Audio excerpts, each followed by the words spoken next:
Kailangan bang maging magaling sa numbers or magaling sa math para maging isang Amazon product researcher? Hi, this is Ren. Kailangan bang maging magaling sa math or sa numbers para maging isang Amazon product researcher? The answer is hindi. Hindi mo kailangan maging magaling sa numbers or sa math para maging isang Amazon product researcher. Kasi ganito yan.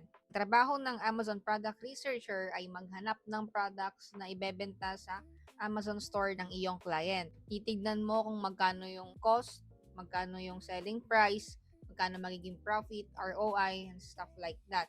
Pero, hindi ikaw ang magka-calculate or hindi ikaw ang magkukompute nan dahil meron tayong mga softwares or tools na ginagamit to calculate those numbers. Ang gagawin mo na lang is i-analyze or i-interpret yung mga numbers na lalabas sa software na calculator na gamit ninyo. Para sa akin, ang mas kailangan mo bilang Amazon product researcher ay critical thinking or decision making skills.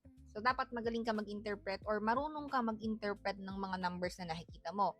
Parang para sa akin yun yung trabaho ng product researcher magdesisyon kung ang isang product ay good buy or bad buy. And naka-base yung decision na yun, of course, sa interpretation mo ng mga numbers. So, hindi mo kailangan maging literal na magaling sa mathematics or magaling sa numbers. So, para sa akin, product researcher is about making informed decisions based on the information available. Like and follow for more tips.